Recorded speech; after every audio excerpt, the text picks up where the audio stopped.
วัสดีครับผมยูทูบตอนไทยชาแนลวันนี้พามาชิมอาหารที่ระยองปอปรีชาซีฟู้ดนะครับถ้าคิดอาหารอะไรไม่ออกไม่ต้องไปสั่งเมนูเส้นกินครับมาดูที่กระดานเลยครับมือไก่นี่มะนาวหัวใจปลาจาปลาเก๋าราดพริกสดแกงส้มไก่ปลาเซียวกุ้งราดซอสมะขามกระเบนผัดเผ็ดทอดมันปูกุ้งอบเกลือโอเคทะเลตะวันออกก็มีทะเลจากเหนือก็มีภูเขามากมายจากอีสานเรามีส้มตำที่อร่อยกันได้ทุกวันส่วนภาคกลางเป็นเมืองต้มยำกุ้งชามใหญ่เสียงหัวเราะและร้องมันคืออะไรครับยำผักกูดมันต้องเห็นผักกูดไหมอ่ะใช่ดึงเอาใช่ป่ะไม่ดีนะเมนูนี้คือเอ็นหอยทอดกระเทียมครับดูการตกแต่งใส่อัญชันมาแล้วรสชาติของเอ็นหอยครับอย่าให้เซกนี่ครับโตโตติดกระเทียมนิดน้อยหยอกก็ใส่ซอสพริกครับมดมดนะงับมันนุ่มดึงของเอ็นหอยกับความหอมของกระเทียมครับโอ้โหลงตัวขนาดแท้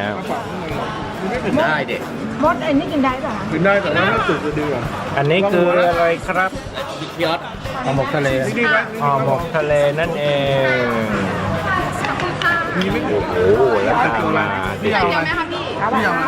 นะครับแล้วเมนูต่อไปที่เราจะชิมมันคือแกงป่าเห็ดโคนเมนูนี้ต้องกินกับข้าวนะครับวางลูกเบาๆเดี๋ยวเยอะเข้าไว้ใส่ปากเข้าไปอันดับแรกกลิ่นแกงป่าบ่งบอกเอกลักษณ์ความเป็นแกงป่าชัดเจนครับแล้วน้ำมันต้องรสแซ่บปลาสดจริงๆเนื้อนุ่มฮะนี่คือปลาเห็ดโคนครับโอ้แกงป่าถึงใจใครชอบความสะใจต้องสั่งแกงป่าว้าวอันนี้คือห่อหมกทะเลครับแล้วชิมว่าง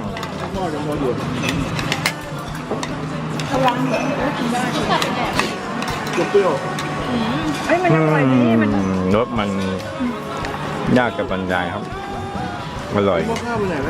ไม่จัดมากอ่อนนี่มะพร้าวเราว่าจะไม่เอาเลยร้อนอ่อนอร่อยกลมก็นี่คือปลานั่นเองครับแป๊บเอาให้ใครนั่งบ่นอยู่คนเดียวเราต้องบัวออนไทยถ้าร้านไหนไม่ถูกใจจะกินเงียบนะร้านที่ไม่ถูกใจวางนะปลาวางเลยพี่วางเลยเดี๋ยวค่อยดึงไปก็ได้น้องบอกว่ากรูร้อน อันนี้คือกระพงนึ่งมะนาวใช่ตัวใหญ่ตัวเผ็ดเลยนะทีเดียวเชียวแหละน่าเผ็ดนะพี่ต้มยำปิดท้ายครับร้านปรีชาซีฟู้ดด้วยเมนูกระพงนึ่งมะนาวนะครับหอมไม่ทันเลยวับในรถกระโป๊ะเหนียวนุ่มนะครับปลาสด